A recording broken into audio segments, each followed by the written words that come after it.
नमस्कार, मैं शैलेश एक बार फिर से स्वागत करता हूं आप सबका हमारे चैनल। दोस्तों, इस वीडियो में मैं अपने ऊपर लगाए हुए काफी सारे सवालों का जवाब लेकर के आया हूं। स्पेशली ये कि मैं अपना next money review video YouTube से क्यों हटाया, क्यों मैं अपना स्टैंड नेक्स्ट मनी को लेकर के बदला।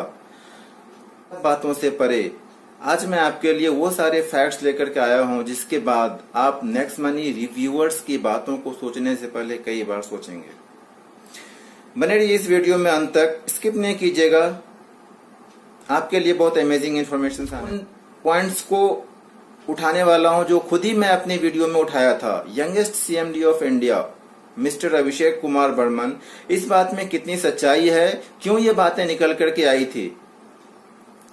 दोस्तों, youngest CMD of India mister Abhishek Kumar Barman को उत्तराखंड के किसी एक्स मिनिस्टर ने किसी प्रोग्राम में बोली थी। और होता क्या है, जब कोई भी बड़ी पर्सनालिटी आपके लिए कोई ऐसी स्टेटमेंट देते हैं तो सबसे पहले आप क्या करते हो, अपने सोशल मीडिया प्रोफाइल पर जाकर के उस लाइन को ऐड करोगे, अपना प्रोफाइल अपडेट करोगे। उन्होंने भी वैसे ही किया।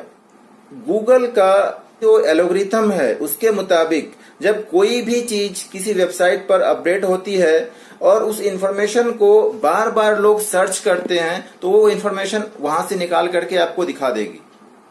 इसमें ना तो कोई गूगल की गलती है, ना तो नेक्स्ट मनी के सीएमडी की गलती है कि उन्होंने ऐसा क्यों लिखा।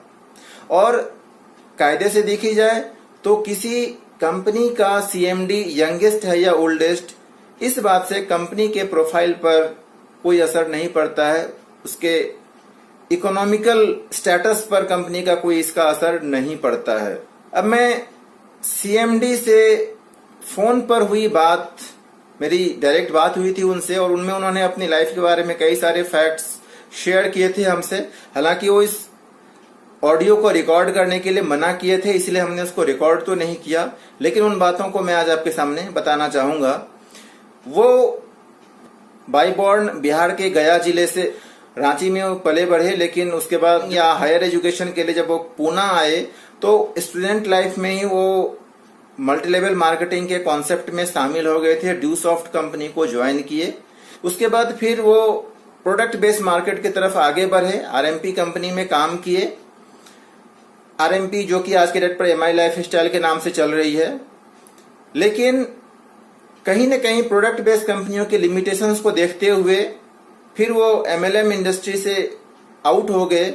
उसके बाद वो अपना बिजनेस स्टार्ट किए, अपना घर कंस्ट्रक्शंस लिमिटेड, और उसके बाद फिर दूसरा कंपनी बनाए नेक्स्ट जेन इंफ्रास्ट्रक्चर लिमिटेड करके। ये दोनों ही कंपनियां एमएलएम से दूर ट्रेडिशनल मार्केटिंग की बिजनेस थी। अपना घर कंस्ट्रक्शन लिमिटेड कंपनी जो थी, ये पुणे के कोई बहुत बड़े जमींदार थे, उनके साथ इनकी पार्टनरशिप के तहत इस बिजनेस की शुरुआत हुई थी। उनका कहना था कि ये हमारा जमीन है, आप इस पर फ्लैट्स वगैरह बना करके बेचो। हालांकि बाद में वो कई सारे भाई थे जो जमीन के मालिक थे, उनमें कई भाई शामिल थे, तो उनका जमीन का बंटवारा आपस में ठीक से हो नहीं पाया, जिसकी वजह से ये काम आगे बढ़ा नहीं। तो ये सोचे कि चलो ठीक है, इसी कॉन्सेप्ट को लेकर के हम नई कंपनी बनाते हैं जो कि और किसी और के जमीन पर हम फ्लैट बना करके बेचेंगे। जो नेक्स्ट जेन इंफ्रास्ट्रक्चर लिमिटेड के नाम से फिर कंपनी स्टार्ट हुई। लेकिन इनके पास इंफ्रास्ट्रक्चर फील्ड में उतना बढ़िया नॉलेज नहीं था, काम करने का एक्सपीरियंस नहीं था, जिसके कारण से वो कंपनी भी चल नहीं पाई।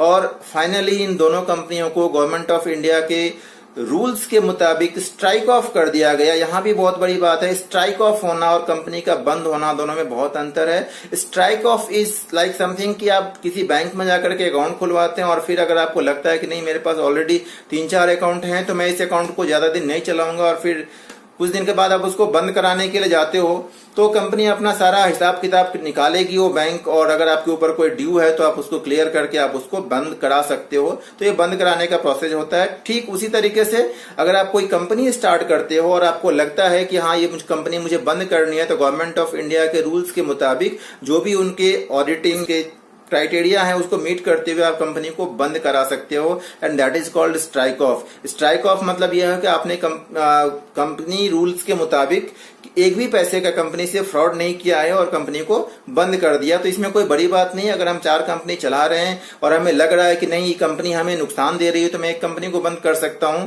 एंड इट हैपेंस, ये कोई बड़ी बात नहीं है। नेक्स्ट मनी के रिव्यूअर्स अपने यूट्यूब वीडियो में यूज करते हैं कि नेक्स्ट मनी में इन्वेस्टमेंट करना चाहिए या कि नहीं करना चाहिए। तो दोस्तों मैं सबसे पहले आपको बता दूं कि आप जैसे जो भोले भाले व्यूअर्स हैं, आप लोगों को यूट्यूबर्स बहुत आसानी से बेवकूफ बना देते हैं, इसलिए कि उनको सिर्फ एक व्यूअर्स चाहिए, उनको आपके हित से कोई मतलब नहीं होता है, उनको सिर्फ एक व्यू चाहिए, अपने वीडियो पर ट्रैफिक चाहिए, या अगर वो अपना कोई ब्लॉग या वेबसाइट चलाते हैं तो उस पर उनको एक ट्रैफिक चाहिए, एंड दैट्स वाई कि वो एक ऐसा टॉपिक सेलेक्ट करते हैं जो कि हमेशा ट्रेंडिंग में हो, बना रहे, ट्रेंड करता रहे टॉपिक।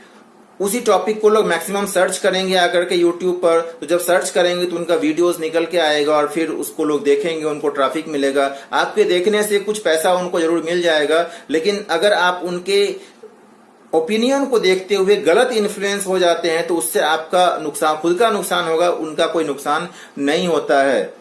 मैं आपको बता दूं, नेक्स्ट मनी कोई भी इन्वेस्टमेंट प्लान नहीं है। इन्वेस्टमेंट प्लान वो होता है कि आप एक बार पैसा लगा देते हो और उसके बाद आपके पास डेली या वीकली या मंथली बेसिस पर कुछ ना कुछ पैसा आता रहता है, दैट इज कॉल्ड इन्वेस्टमेंट। ये 1770 रुपया दे करके आप कंपनी से एक प्राइम मेंबरशिप परचेज करते हो, जिसके अगेंस्ट कंपनी लाइफ टाइम आपको कुछ प्राइम फीचर्स अपने वेबसाइट पर देती है, अपने एप्लीकेशन पर देती है। लेकिन अगर आप काम नहीं करोगे प्लान के मुताबिक तो आपको एक भी पैसा एक्स्ट्रा नहीं देगी। So this is not an investment plan. तो ये तो अपने दिमाग से निकाल दो कि एक इन्वेस्टमेंट है जो कि मुझे करना चाहिए, नहीं करना चाहिए। अगर आपको एक्स्ट्रा फीचर्स लेने हैं तो भी आप पैसे लगाओ, अगर नहीं लेना है तो आपकी मर्जी है। कुछ लोग ये भी कह रहे हैं कि ये जो प्राइम फीचर वाली बात है या प्राइम मेंबरशिप है, तो प्राइम जो फ्लिपकार्ट है, अमेजोन है, वो अपने कुछ यूनिक फीचर्स के लिए आपसे प्राइम मेंबरशिप लेते हैं, लेकिन नेक्स्ट मनी आपको ऐसा कुछ भी नहीं देती है, ये सिर्फ आपको बेवकूफ बनाती है। तो दोस्तों मैं आपको कहना चाहूंगा कि अमेजोन या फ्लिपकार्ट जो भी अपना प्राइम मेंबरशिप लेती है, अमेजोन आपको अमेजोन प्राइम के रूप में कुछ वीडियो स्ट्रीमिंग देती है, जो कि आप वीडियो देख के इंटरटेनमेंट करके अपना पैसा देते हो वहां पे इंटरटेनमेंट के लिए। फ्लिपकार्ट क्या करती है, आपको थोड़ा सा सेल में अर्ली एक्सेस देती है, फ्री ऑफ कॉस्ट डिलीवरी देती है, इसके अलावा कोई एक्स्ट्रा बेनिफिट नहीं देती है। लेकिन अगर नेक्स्ट मनी की बात करें तो नेक्स्ट मनी आपको जो अपना कैशबैक देती है, लगभग एक रिचार्ज पर आपको 3% की जो बचत देती है, ये तो आपको लाइफ टाइम देगी ही देगी, आप चाहे किसी को रेफर करो या ना करो। जो आपको इनिशियल 1550 रिवॉर्ड पॉइंट मिलते हैं प्राइम मेंबरशिप लेने के बाद, अगर सिर्फ आप इन रिवॉर्ड्स पॉइंट को यूज करते हो तो इसके 2 गुना का आपको कैशबैक पहुंच जाता है आपके पास। अगर 1550 रिवॉर्ड पॉइंट जब तक आप यूज करोगे तो सिर्फ मोबाइल और डीटीएच रिचार्ज करके, तब तक आपके पास 3100 रुपए का कैशबैक पहुंच चुका होता है। कोई एक्सपायरी डेट नहीं, आप चाहे कितने भी दिन में कर लो। तो यहाँ पर कहीं से भी मुझे नहीं लगता है कि कोई यहाँ के फंस सकता है या स्टक हो जाएगा, नथिंग लाइक दैट। एक और जो पॉइंट यहाँ पे निकल के आ रही है, अफिलिएट मार्केटिंग, कि ये बहुत सारे यूट्यूबर बता रहे हैं, जो मनी सॉल्यूशन वाले हैं, आपके विक्रम शर्मा जी हैं और एक कनेक्ट इंस्टीट्यूट में आते हैं, वो भी ये कहते हैं कि ये जो अफिलिएट मार्केटिंग का कॉन्सेप्ट है ये बहुत इजी कॉन्सेप्ट है, ये इसमें कुछ भी इनोवेटिव टाइप से नहीं है। तो मुझे लगता है और मुझे ऐसे लोगों पर तरस भी आती है कि जो नेक्स्ट मनी कॉन्सेप्ट को अफिलिएट मार्केटिंग का कॉन्सेप्ट कर रहे हैं, क्योंकि इसमें अफिलिएट बस एक सपोर्टिंग फीचर के रूप में लगा हुआ है, लेकिन मेन जो इनका बिजनेस कॉन्सेप्ट है सर्विस सेक्टर बेस्ड इंडस्ट्री है, और कहीं से भी इसमें अफिलिएट का कॉन्सेप्ट लेकर के कंपनी स्टार्ट नहीं हुई है। और अफिलिएट की जहां तक की बात है, मैं मानता हूं कि अफिलिएट लिंक कोई भी क्रिएट कर सकता है। अगर आपके पास पैन कार्ड, आधार कार्ड है तो आप अमेजोन या फ्लिपकार्ट के वेबसाइट पर जाकर के अपना अफिलिएट लिंक बना सकते हैं, लेकिन ये काम आसान होते हुए भी इतना भी आसान नहीं है कि कोई भी लेमन जाकर के आप अपना अफिलिएट लिंक बना लो और वहां से अर्निंग स्टार्ट कर दो। अगर ऐसा होता तो इंडिया में 90% लोग अभी तक डिजिटल दुनिया से दूर हैं, वो हर कोई अफिलिएट बना करके कुछ ना कुछ अर्निंग कर रहे होते। मुझे लगता है पूरे इंडिया में शायद 5,000 के आसपास लोग होंगे जो एफिलिएट मार्केटिंग से जुड़े हुए हैं, उससे ज्यादा लोग इससे इन्वॉल्व नहीं है। तो मेरे समझ से नेक्स्ट मनी ने वाकई में इनोवेटिव काम किया है कि इस जो चाहे एफिलिएट मार्केटिंग का कॉन्सेप्ट छोटा हो या बड़ा, लेकिन इस कॉन्सेप्ट को ऐड करते हुए, सर्विस सेक्टर को ऐड करते हुए एक नेक्स्ट मनी के रूप में एक कंप्लीट पैकेज इंडिया के एंड यूजर तक पहुंचा रहे हैं, जिसको कि कोई टेक्निकल नॉलेज या टेक्निकल डिग्री की जरूरत नहीं है। सिर्फ एक अपना मोबाइल नंबर डालेंगे, ईमेल आईडी डालेंगे और एक आईडी क्रिएट करके अपना सारे सर्विसेज के बेनिफिट यहां से लेते हैं। And I think it's really an innovative concept. अगर आप एफिलिएट लिंक बना भी लेते हैं अमेजोन या फ्लिपकार्ट पर, तो आप खुद उस लिंक को यूज करते हुए शॉपिंग नहीं कर सकते हैं। उनके रूल्स इतने स्ट्रिक्ट होते हैं कि अगर उनका एल्गोरिथम इस चीज को डिसाइड कर ले कि आपने अपना लिंक खुद यूज किया है या किसी से करवाया है इंटेंशनली, तो आपको एक भी पैसा नहीं देगा। पैसा देने की तो छोड़ो, अकाउंट लाइफ टाइम के लिए ब्लॉक कर देगा और कभी भी ओपन नहीं करेगा आपके नाम से। लेकिन अगर मैं नेक्स्ट मनी की बात करूं तो नेक्स्ट मनी अमेजोन का एफिलिएट पार्टनर है और फ्लिपकार्ट का भी है, जो मेजर दो साइट है। बाकी और भी कई सारे साइट्स हैं जो कि इनके वेबसाइट पर लिस्टेड हैं, इनके ऐप पर लिस्टेड हैं। अगर मैं स्पेशली फ्लिपकार्ट की बात करूं, जो कि मुझे सीएमडी साहब से पता चली है, तो जब आपको अभी रिसेंटली अगर आप न्यूज में होंगे तो पता चला होगा कि अभी 2 साल पहले फ्लिपकार्ट कंपनी को वॉलमार्ट ने एक बड़े इन्वेस्टमेंट के तहत खरीद लिया है। एक तरीके से बिक चुकी है। पहले ये सचिन बंसल की कंपनी हुआ करती थी फ्लिपकार्ट, लेकिन आज की डेट पर ये जो इसका पूरा का पूरा मैनेजमेंट है वो वॉलमार्ट के हाथों में है और वॉलमार्ट अमेरिका की कंपनी है। जब से ये वॉलमार्ट के हाथों में गई है तब से इन्होंने अपना एफिलिएट पार्टनर्स का जो मंथली बिलिंग लिमिट है वो 1 लाख रुपया कर दिया था। लेकिन इस दौरान भी नेक्स्ट मनी के जो यूजर्स फ्लिपकार्ट से प्रोडक्ट्स खरीदे हैं वो अपने प्लान के मुताबिक 2% का कैशबैक उनको दे रहे हैं। उसका 0.5% जो है ऊपर के लेवल में भी बांटे हैं, यानी कि 2.5% का वो दे ही रहे हैं, चाहे उनमें उनको अपनी तरफ से पैसा लगाना पड़े, लेकिन फिर भी वो प्लान के मुताबिक लोगों को पैसा बांट रहे हैं। दूसरी बात, फ्लिपकार्ट इनके ट्रांजैक्शन हिस्ट्री को देखते हुए अब वो जो मंथली लिमिट है वो 1 लाख को बढ़ा करके 3 लाख कर दिया है। तो इससे इनकी क्रेडिबिलिटी पता चलती है कि कितने कॉन्सिस्टेंट ये हैं कि फ्लिपकार्ट और वॉलमार्ट जैसी कंपनी भी इनके कंसिस्टेंसी के आगे घुटना टेक देता है और अपनी लिमिट को बढ़ा देती है। अब कुछ लोग कहते हैं कि नेक्स्ट मनी जैसा जो बिजनेस है ये आप महज 50,000 से 1 लाख में स्टार्ट कर सकते हो, चाहे तो आप भी स्टार्ट कर लो। मैं मानता हूं अगर नेक्स्ट मनी जैसा एप्लीकेशन आपको डिजाइन करना हो 40-50 हजार रुपया में डिजाइन हो जाएगा। कंपनी रजिस्ट्रेशन की बात हो 15 से 20 हजार में कंपनी बन जाएगी, जीएसटी मिल जाएगी, सारा कुछ हो जाएगा। 20-30 हजार रुपया लगा करके आप एमएलएम का सॉफ्टवेयर भी ले लोगे और 1 लाख में कंपनी स्टार्ट हो जाएगी। But starting the company is not an big issue, कोई भी कर सकता है, लेकिन कंपनी को विपरीत परिस्थितियों में भी अपने कंसिस्टेंट तरीके से चलाना और एक ग्रोथ हिस्ट्री रखते हुए चलाना, दोनों में अंतर है। इतना ही आसान होता तो इंडिया में हर कोई एक स्टार्टअप लेके आ जाता। इतना आसान नहीं है, ये सिर्फ कहने की बातें हैं, जब करने जाओ तो पता चलता है। ये बात मैं खुद के एक्सपीरियंस से कहता हूं। आज जब मैं खुद अपनी कंपनी रजिस्टर करने के लिए जा रहा हूं या चल रही है हमारी प्रोसेसिंग, तब हमें पता चल रहा है कि कितनी सारी फॉर्मेलिटीज इसमें शामिल हैं जो कि हमें कंपनी स्टार्टिंग के वक्त देखने होती हैं। और फिर उसके बाद भी गवर्नमेंट ऑफ इंडिया के रूल्स हैं, अलग अलग चीजों की, वो सारी चीजें फॉलो करनी होती है।